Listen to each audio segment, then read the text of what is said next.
Hi, my name is Gerhard Schwantner and welcome to the Art of Nonverbal Selling. During the past 25 years, I've studied countless sales calls and videotaped and analyzed hundreds of interactions between buyers and sellers.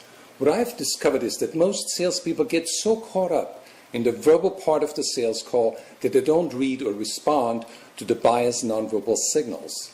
Dr. Morabian at UCLA found that only 7% of our feelings and attitudes are communicated with words, 38% with our tone of voice, and 55% non-verbally.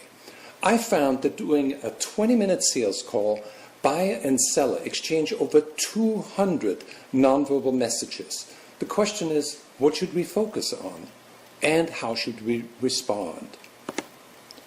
To make it easy on ourselves, we can divide the body into 5 major nonverbal communication channels.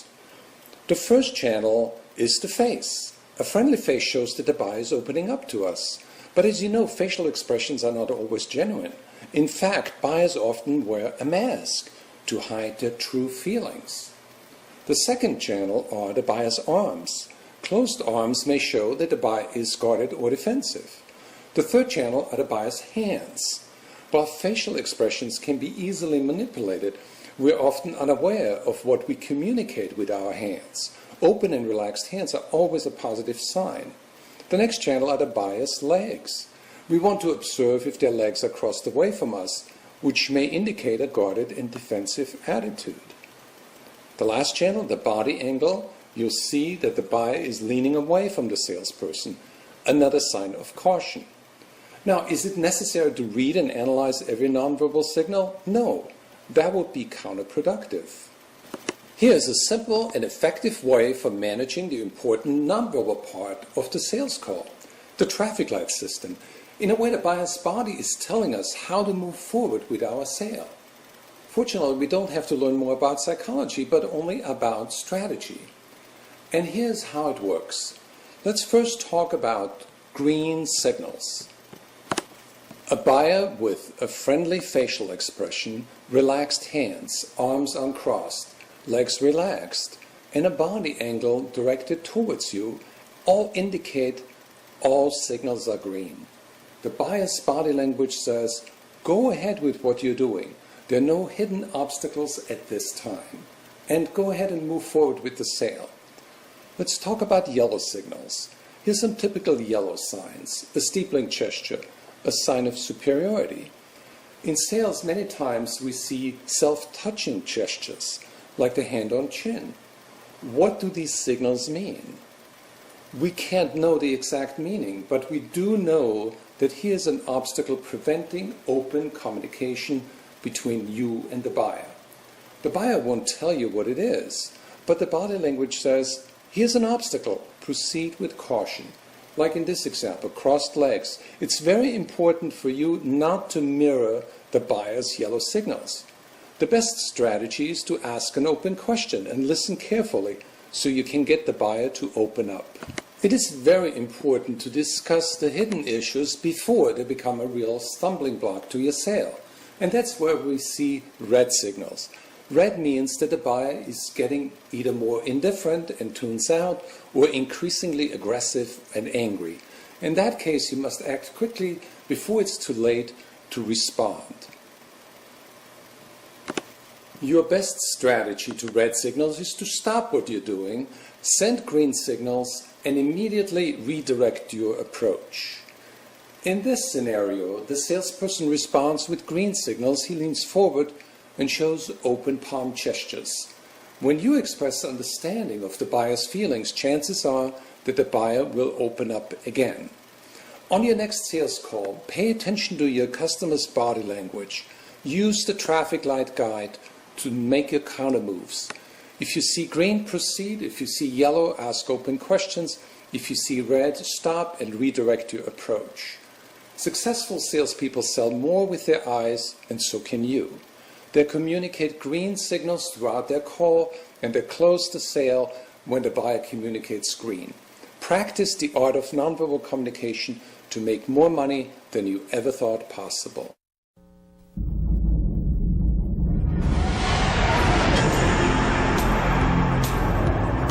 Think about your last sales call.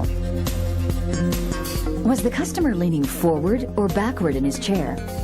Was she smiling at you, but at the same time, did she have her arms crossed? Did his desk present a barrier between the two of you? During a 20-minute sales call, approximately 800 nonverbal messages are exchanged between seller and buyer. You know your product. You know your presentation. Your goal is clear: to get the sale and to create a satisfied customer. It's been crazy, so I'm sorry. But your verbal skills don't always lead you to the sale. Why? Because you often focus too much on what is being said. If you fail to pay attention to the nonverbal signals, you can create a wall between you and your prospect.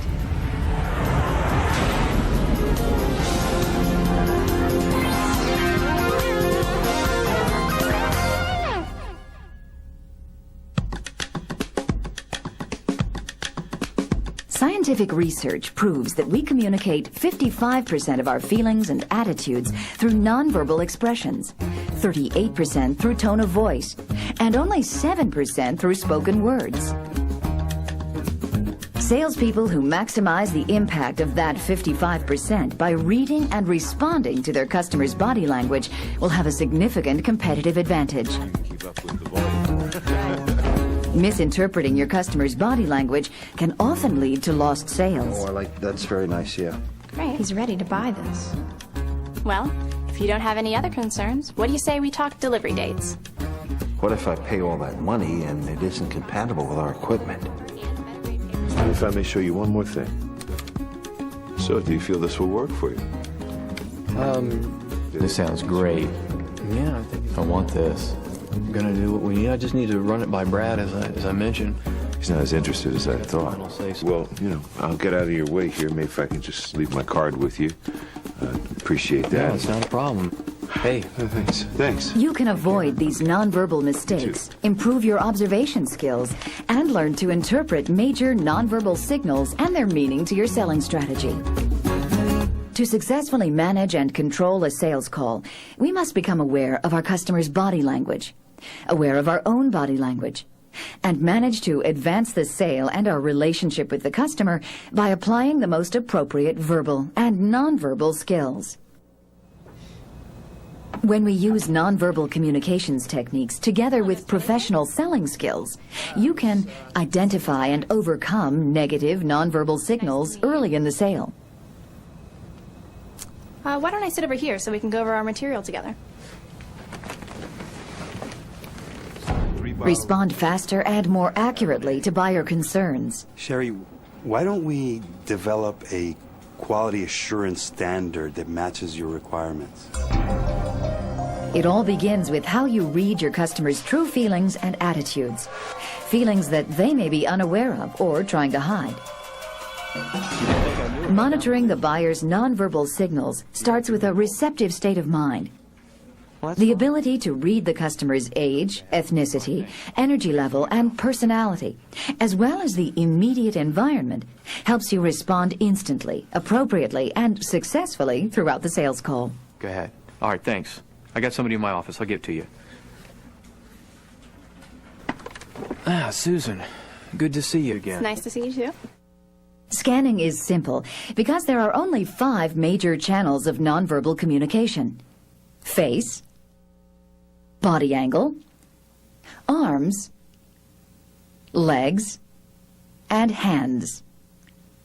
That money and it isn't Observing a single gesture or focusing on one channel alone may not give us enough information, but scanning all 5 channels will provide us with vital clues about our customer's state of mind, expanding our awareness of his or her true feelings and I'd like to attitudes. show you how beacon printing can... An upright posture or body movement directed toward you is an important clue, signaling the sale is headed in the right We can direction. achieve that. There's no reason not to do it. I really like that stuff. Conversely, when your customer leans back or away from you, he may be sending a negative message. Your buyer's face can be a puzzle. People often mask disinterest or disagreement behind a friendly smile. That's been my experience in other stores. Some buyers are trained to frown when they hear any price, a simple but often effective nonverbal strategy designed to get a deeper discount. You're not going to be able to beat that price anywhere else. Skin color, such as a sudden flush or deepening redness, can indicate anger or embarrassment. Where your customer puts her arms, how she moves them, and the intensity of her movements can give you vital clues to your selling strategy. Fairly high production schedule. How you doing? Likewise, customers often cross their legs away from you when they first sit down next to you. Then a few minutes later, you both find yourselves mirroring each other's body language. Goodness. However, the most revealing and reliable nonverbal signals are expressed through our hands. Relaxed hands and open palms indicate positive feelings. Keep up with the volume. Clenched fists indicate the opposite. We're often unaware of self-touching gestures, such as hands on chin, ear, nose, arm, or clothing. These silent messages often indicate anxiety or tension. Today, I know that you are very busy. On your next call, focus on your buyer's hand gestures. And I have a Syrah. While most people can easily control their face, their hands will reveal the buyer's true feelings. My customers seem to... Remember, a single gesture may be insignificant. You sign this here. What's important is to observe all 5 channels to find clues to whether your customer is reacting positively to your sales approach. Massive desks are visual barriers. It's hard to read your customer's body language in this setting. Sitting next to the buyer puts you on a more equal footing where the atmosphere is more congenial. Last week. Remember, the objective of a sales call is not to walk away with a psychological profile of the customer, but to close the sale. I do. If you sign this here, you're getting the best quality product, the best price, backed by our guarantee. To master nonverbal selling power, we need to learn to read and interpret the customer's nonverbal messages and understand their meaning to our selling strategy. Please have a seat. Thanks for meeting with me.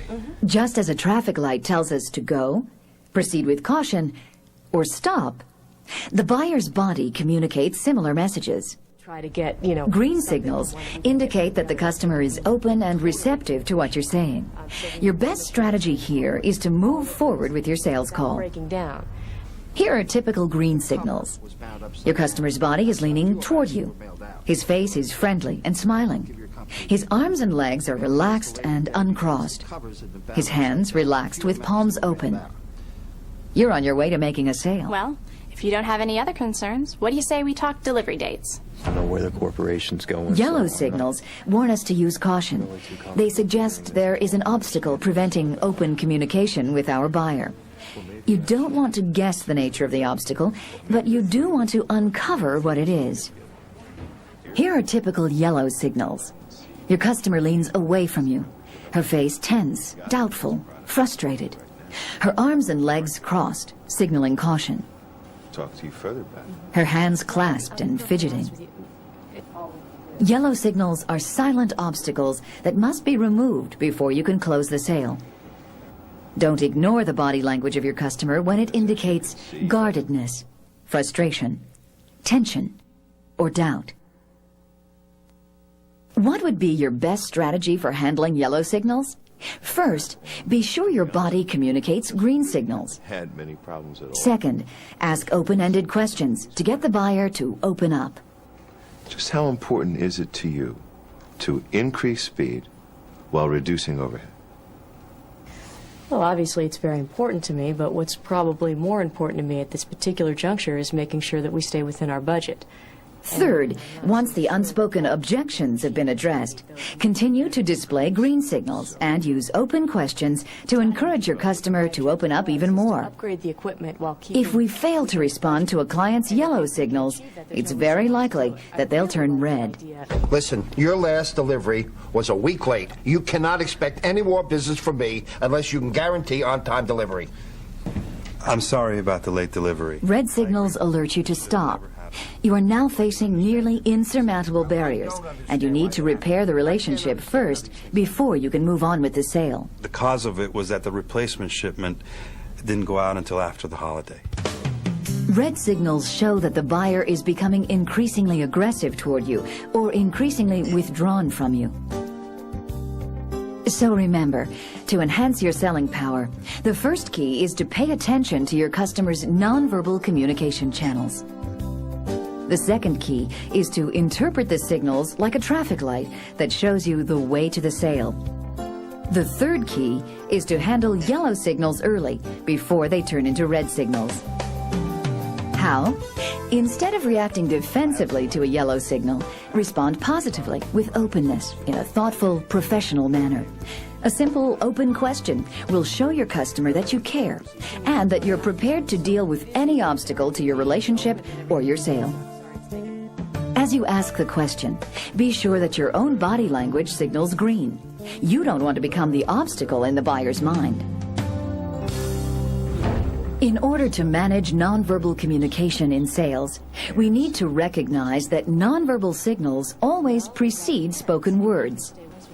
Body language comes first. Really not in a position to spend a lot of money on. As a keen observer, you can catch a negative feeling before the buyer is able to verbalize the feeling. Here's how you easily remember your nonverbal strategy. F. Focus on the customer's nonverbal expressions throughout the call. I. Interpret the signals. R. Respond with open questions, unless you see green signals. S. Send positive signals. And T. Test the customer's attitude before you close the sale. Let's take a look now at how we can apply nonverbal communication techniques together with professional selling skills in a typical sales call. Yes, he is. I have a 2 o'clock appointment today. Your name is? It's Susan Taylor from Beacon Printing. Okay, Susan, have a seat. Great, thank you. The one response to a sales call that you can prepare for in advance is stress. A simple relaxation technique is deep breathing. Another good technique to strengthen your inner confidence is creative imagery. Use your imagination to visualize what could happen during the call, the worst buyer reaction, and then the best. This gives you an opportunity to screen your reactions and imagine your own verbal and nonverbal responses. If you're well prepared and relaxed, you'll be exhibiting green signals from the moment you enter the buyer's office. Come on in. Hi, I'm Susan Taylor. Hi, Miss Taylor. Right on time. Have a seat. Sam Lakewood is sending out yellow signals. He won't even come from around his desk. Remember to scan your customer and smile. I'm Susan Taylor, Beacon Printing. Yes. Remember we spoke on the phone last week? Yes, yeah. First of all, I would like to say thank you for taking the time to see me today. I can see that you are very busy, so I won't take up much of your time. Now, as you know, our company can provide you with innovative solutions to your printing needs. We can help you with things like... He's older than I am. Better tone down my energy level a little. We can cut down your printing bills, and we can increase overall quality. Well, if you can do that, I'd be interested. I did a little research, and I looked at some of your printed sales literature and catalogs. Notice how Susan doesn't mirror Lakewood's yellow signals. She asks an open question to draw out the customer and to diagnose his needs. Are you developing this in-house, or do you use an outside firm? We've been using L&M graphics for our sales literature and our catalogs. Yeah, I'm familiar with L&M. We've actually just printed an annual report that they designed. So are you happy with their services? Oh, yes, they've done a very good job for us. Notice how Susan tilts her head slightly. She leans forward and uses open hand gestures that signal green. Of all the services that a printing company can provide to you, what would you say are the top 3? Well, on-time delivery would be number 1.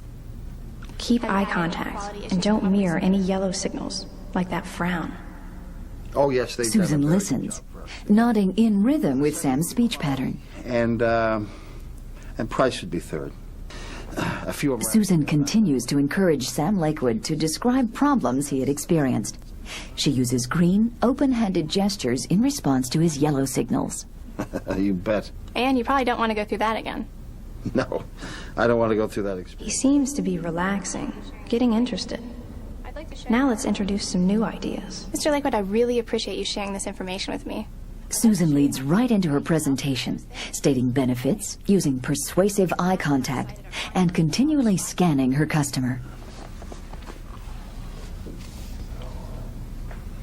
Once you turn a job over to Beacon Printing, 10 pairs of eyes watch out for you, so you get the best quality.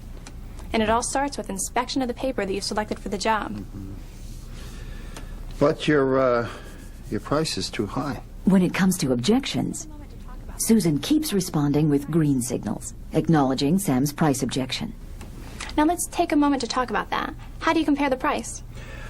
Currently, we're getting our catalogs done at $145 a thousand. Your Right. quote is $158. Are you aware that our quote does include this 5-color process, a coated cover, and a better grade paper sample? Let me show you a sample. This is our die cut. Oh, that's nice. He likes the quality, and his body signals green. Let's go for the close. And last time you mentioned that you wanted to mail 220,000 new catalogs, is that right? Yes. And you do like the coated paper sample? Yes, very much. Great, great. Don't you think our company deserves a chance to prove to you that we can meet your high expectation for quality and on-time delivery? Why not? Sure. I'll give your company a try. Fantastic. Nonverbal expressions are the emotional signposts guiding your way through the sale. If you allow body language to come first, you gain the competitive edge. Nonverbal selling power helps you enhance the relationship and advance the sale. The first step is to focus on the customer's body signals, the 5 communication channels. Second, interpret what the customer's signals mean to your selling strategy. Green means go, yellow means caution, and red means stop. Third, gain the customer's trust and confidence by responding with open questions. They're designed to get the customer to open up. Fourth, make sure that you send green signals throughout the call. You can train yourself to be open and accepting to your customers. Finally, appropriately. Our response is critical because the best tool to influence our customer is our own body language. Customers communicate their true feelings and attitudes through 5 nonverbal channels: face, body angle, arms, legs, and hands. We need to scan all 5 channels to understand our customers' true feelings and attitudes toward us and our proposal. Like a traffic light, we divide our customers' nonverbal expressions into green, yellow, and red signals. Here's our first exercise. We'll look at 8 selling situations. Your task is to read the buyer's nonverbal signals. Take notes and write down the signals and your best verbal response.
Let's see how well you did. This buyer's eyes are averted. He's frowning. His head is tilted away. He is signaling yellow. Ask an open question. This customer's face is red. He is leaning away from the salesperson. His pointed finger and his angry facial expression indicate a red signal. Don't argue. Show understanding. Work at restoring the relationship before you move on. This buyer is looking away from you. Her hands are clasped. Her shoulders are raised. You're dealing with signs of tension and worry.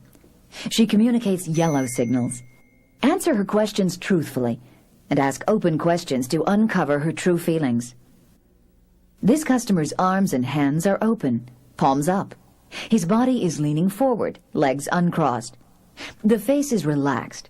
The buyer is signaling green. That's a sign to close the sale. This customer is leaning away from you.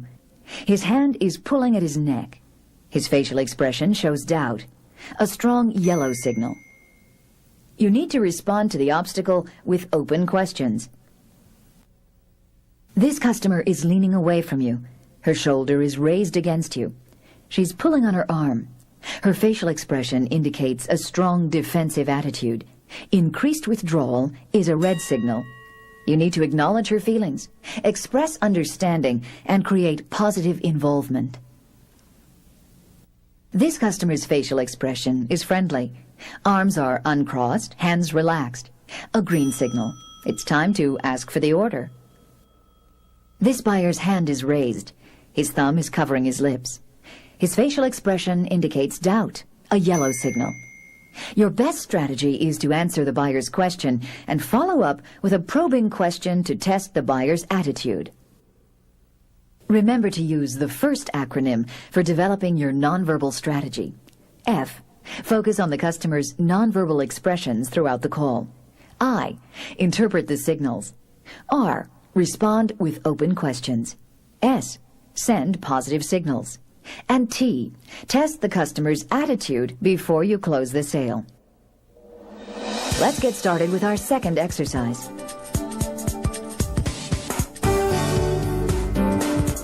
This is your first call on the general manager of the company. Let's see what signals you can pick up during the critical first 10 seconds of the call. Susan Taylor from Beacon Printing. Okay, Susan, have a seat. Great, thank you.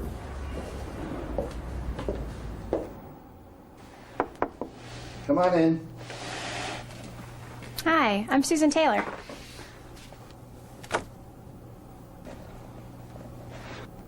Have a seat. It's very nice to meet you. Nice to meet you. Let's review the scene and see what signals you've picked up. Mr. Lakewood is preoccupied. How would you get his attention? In this situation, it may have been better for Susan to walk a few steps, then stop, smile politely, and wait for the customer to get up and greet her. Do you smile when you meet a new customer? Remember, we want to send green signals from the beginning. When a customer looks you over like Mr. Lakewood, how should you respond? In this situation, you want to show confidence and avoid getting forced into power games. How? Take charge of the situation and state your business purpose. Self-touching gestures are signs of defensiveness, showing the customer that he is in control. Yellow signals won't help your sale. A palms-down handshake is yet another power signal, indicating that the customer has a need to be in control. If you can, always select a chair with an unobstructed view of the customer. Here is our third exercise. The customer has been very friendly and receptive throughout the call, but then you give him the price. So with a 3-year warranty and a service contract, we're talking about an investment of $8,700. $8,700? Where's the savings? By assuming this posture, what nonverbal signal is he communicating? His face is friendly, but puzzled. He is leaning toward the salesperson. His legs are crossed toward the salesperson. His body language expresses green signals, even though his verbal expression contradicts them. Oh, I need a lower net price. What would be your verbal and nonverbal response? Maintain your open posture and strong eye contact. What would you say to him? If you buy 2, I can give you a lower price. I don't need to. I just need 1 at a lower price. I can save you $850 by taking away the service contract. Look, I'm going to need that service contract. Have you ever bought something that met your need for low price, but failed to live up to your quality expectations? Yeah, why? I think we're in a similar situation here. You told me that your previous model had many breakdowns that cost you money and aggravation. I assume you want to avoid these problems in the future. Of course I do. If you sign this here, you're getting the best quality product at the best price, backed by our guarantee. Still $8,700. The buyer's body language signaled green. There was no reason for last-minute price concessions. Remember, don't wait for a verbal invitation to close the sale. Just ask for the order at the earliest opportunity. Here's our fourth scenario. You're in the middle of your presentation when your busy customer is interrupted by an important phone call. Okay. Yeah, speaking. Hey! What nonverbal signals is he communicating? His eyes are averted, and his tone of voice indicates tension and frustration. All yellow signals. I'm not Look, I got somebody with me right now. How would you handle the interruption and the possible change in attitudes? Remain neutral and relax. Think of a way to reconnect by refocusing on the business at hand. When he hangs up, re-establish eye contact. Look, I don't want any excuse. Look, I have... After an interruption, you want to create involvement with specific questions to draw your buyer's attention back to the business discussion. Now, would you like to see your company looking like that? Investment, but the long-term... What makes selling such an exciting profession is that every call is different. Even when you know customers very well, they can surprise you with new attitudes that you may not have noticed before. That's why we need to remain vigilant and listen with our eyes and ears wide open. Approach every call as if it were your first.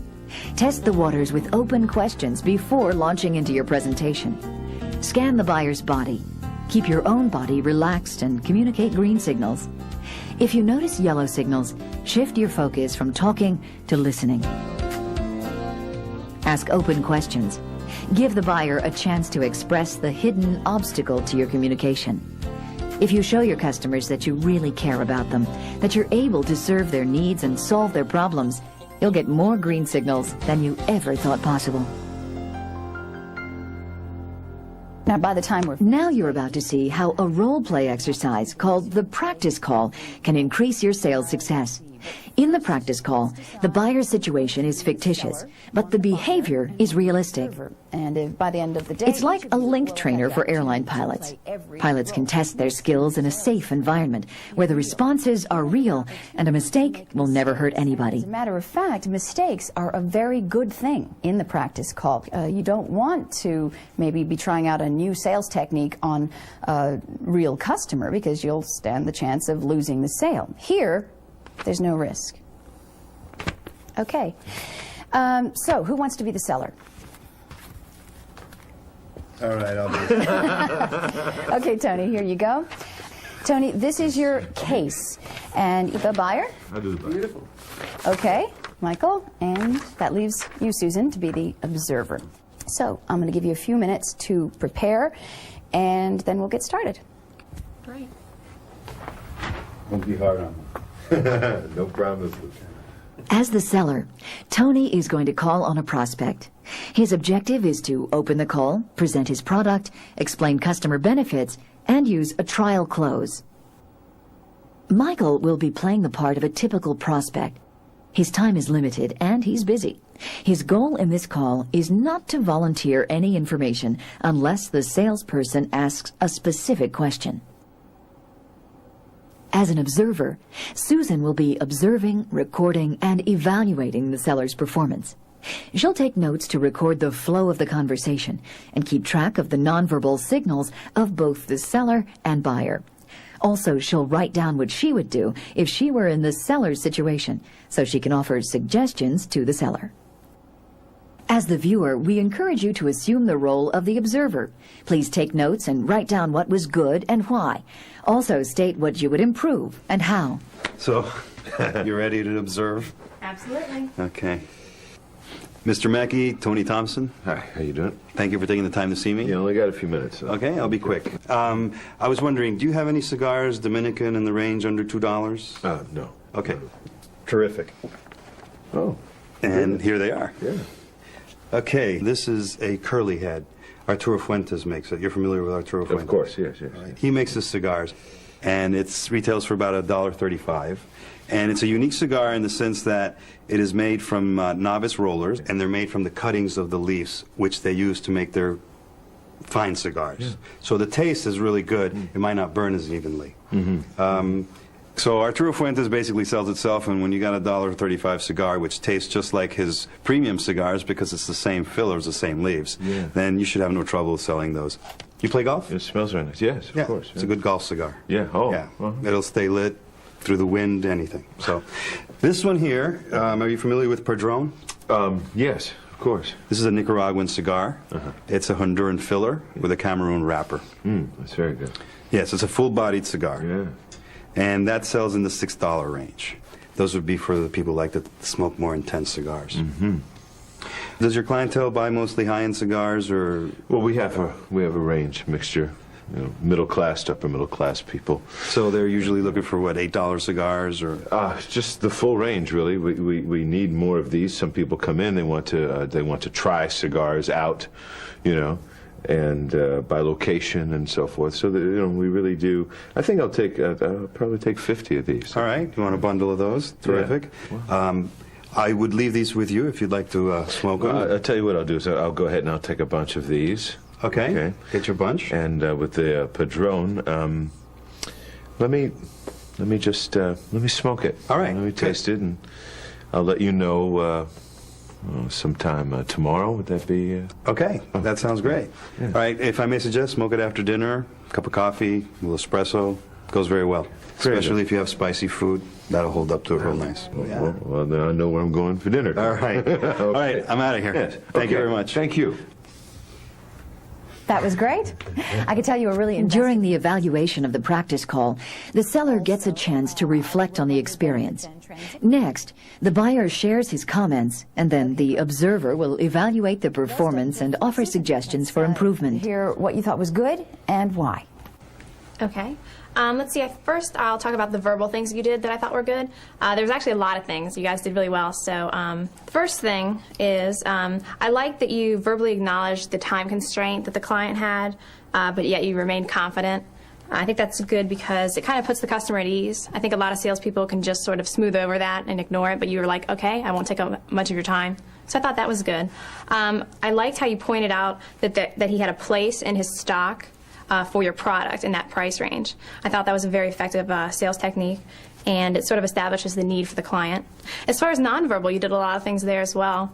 I noticed that you kept your palms up and out, and I think that's great. It shows it's kind of an open, non-threatening gesture that I think the client responded well to. You also nodded your head a lot when he was talking, which shows that, once again, you're listening, you're receptive to the client. And finally, I liked how you mirrored the client's smile and laughter, that you really established rapport, I think, with all your nonverbal and verbal things combined.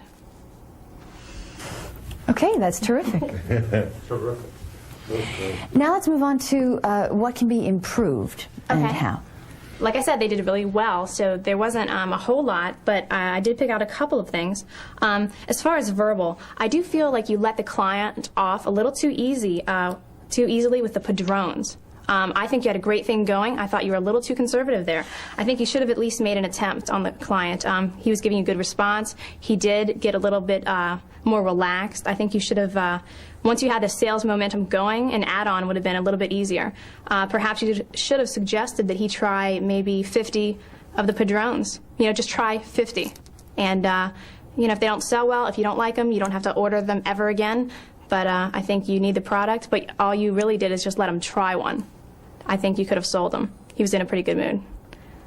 But as far as nonverbal, the only thing that I noticed that you needed improvement on was sometimes you looked a little to the left and down when you were talking to the client, and sometimes that can be interpreted as a little bit shady. You did say a few things like, you know, these taste, the $1.50 or something cigar tasted just like the premium. That's a little hard to believe, and when you were saying things that you didn't quite believe, you looked to the left or you looked down. Other than that, though, I thought overall it was really fantastic, and I really had to reach to find things to improve. She's pretty thorough. That was an excellent example of what was good. Well, Okay, well, it's time to trade places. Oh, good. I don't know if I can. Now that you've seen how a typical practice call exercise is conducted, you can apply this learning tool to your situation. Your goal should be to train for increased sales. Here are your learning objectives. Test new skills. Remember, it's better to experiment in the classroom than to role play with real customers. Review how others see you. We rarely get a chance to see ourselves as other people see us. Adapt positive body language. Learn to automatically assume an open and relaxed body posture. Increase your motivation to change. Once you apply the power of nonverbal communication, you'll always have an edge. Narrow the gap between thinking and doing. How? Through ongoing practice. All right, what about if you're a banker and I'm selling you? We encourage you to participate in these practice call exercises. Company looking like that. Allow yourself to experiment and make mistakes. Mistakes show that you're not afraid of learning. The only mistake you can make is not to learn and grow. A black belt one day? 3 years.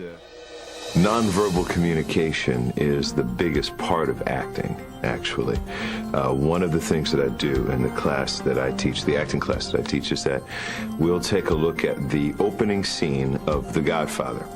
And then we just go over the lines, and of course, really when you pay attention to the scene, The Godfather sounds actually a bit wimpy, but he wins, and he wins big time in that scene. So we watch it again with the volume down. And you can see that he's spending the whole time threatening the Undertaker with his body. It's all nonverbal.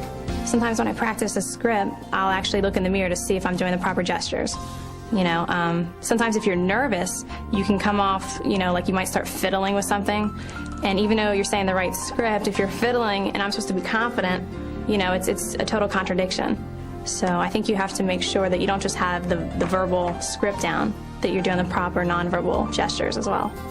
Positive nonverbal communication could be done through a smile or open hands or your body being relaxed and comfortable with the person that you're dealing with, whether it's in a scene or in any other situation. How about the scene where Gerard gave you the cigar? Oh yeah, well he's a great salesman anyhow. he's great at that, and it was just good because with what he does there, just presenting the cigar, well, you had to participate, you had to smell it, you had to become part of what he was doing, and I think that was a great sales technique. A lot of times when I go on a job, on the way there, I don't turn on the radio, I don't listen to music. I actually sit there and kind of think about the client, think about what they're looking for, and try to become that. Nonverbal communication in acting is very important because you're actually listening to what the body is saying to you without words. So it's very important. What is being communicated, really communicated, and what you are feeling from the scene often has nothing to do with what the script says. And so you teach the actor to always follow the subtext, which is the nonverbal part, because that's really the truest form of communication.